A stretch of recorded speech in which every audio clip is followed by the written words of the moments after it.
So let's go. And I don't know if you have any questions so far, Patrick, on your side, or if there's any questions from the team. Yeah, maybe I think you was giving a good point where the people should looking into in the earnings, where the capital came from. And what do you think is the number one indicator? Is this more like the spending? Is this more the credits? Is this more like the wealthy business? So what is, in your opinion, the biggest thing, what could have an impact? I mean, yeah, the biggest thing would be looking at the margins. So looking at the net income from the banks and looking at where that net income comes from to understand so if it comes from trading, or if it comes from more like lending, or if it comes more from corporate activities. So typically, if there is a lot of like new corporate activity, that's a good sign for the economy. But I think at this point is really based on, obviously we have the elections coming into November, we have the CPI data that came in today, we have, the Federal Reserve. So all of this is kind of tied to that macroeconomic kind of like outcome. So I think in the next month, I think we're going to see a lot of like news coming from the macro environment, and then that's going to be based on that. So the banking outcome would be based on that. But tomorrow we're going to start seeing the results. Overall, like the market thinks that the fundamentals of banking is going to be strong, but let's see. And we can look at some data also coming from the option market, but it's very, very dependent on the Federal Reserve, the interest rate decisions, and all of that stuff. Yes, and there's always a reason why the banks are kicking off the earnings. So basically, as you say, it's the indicator. So, and then yeah, it's a very, very strong like indicator. So typically, if the bank perform well, it's also a good sign for the economy. It's a very, very important one. So yeah, definitely like it's going to be a good kickoff between Friday and next week. So yeah, we're excited, and let's look at some data on how you can maybe look at that. So the first thing, let's go back into our bot. The first thing we're going to look for is really, and we're going to look at JP Morgan, we're going to look at Bank of America, and maybe Goldman Sachs, and then see the levels there.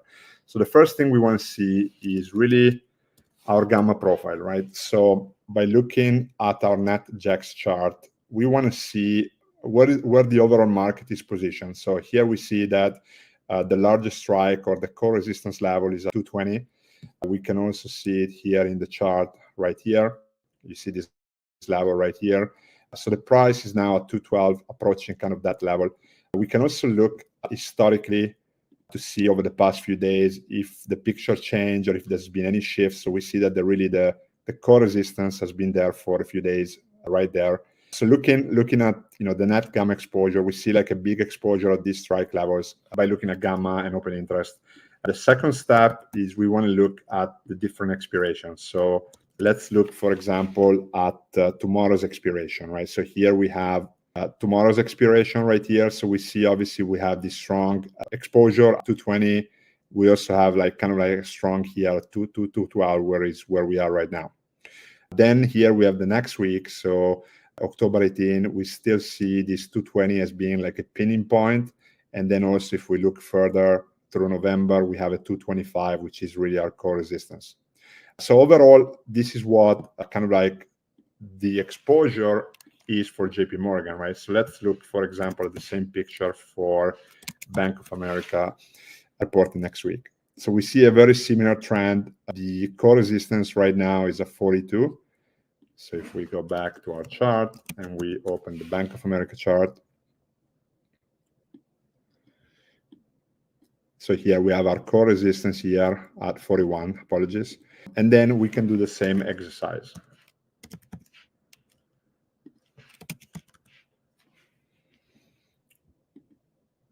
So looking at the different expirations, tomorrow's expiration next week, and then obviously our monthly.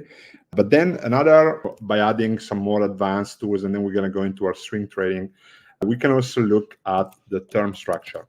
So let's look, for example, at JP Morgan first. So what is this chart? And this is the at-the-money term structure, right?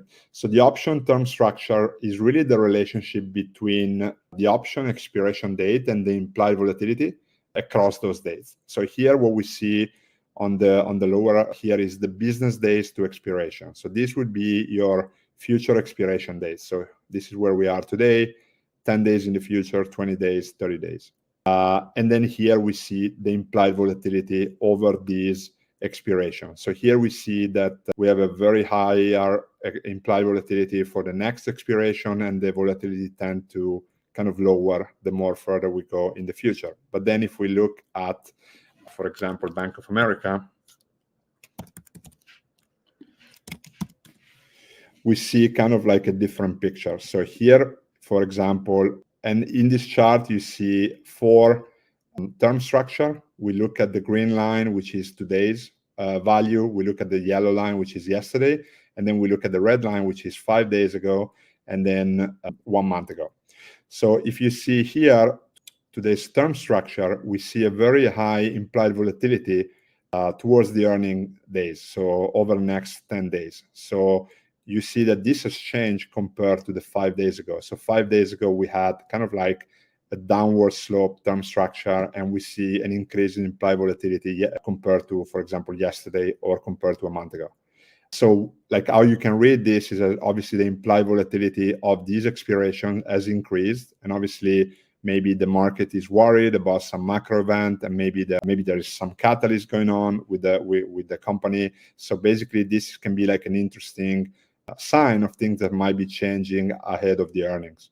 That can work in this case could be, for example, time spreads. So time spreads would be using the option term structure where you're leveraging, different implied volatility across different expiration dates. So you're basically betting on the growth or decrease of implied volatility by using different expiration.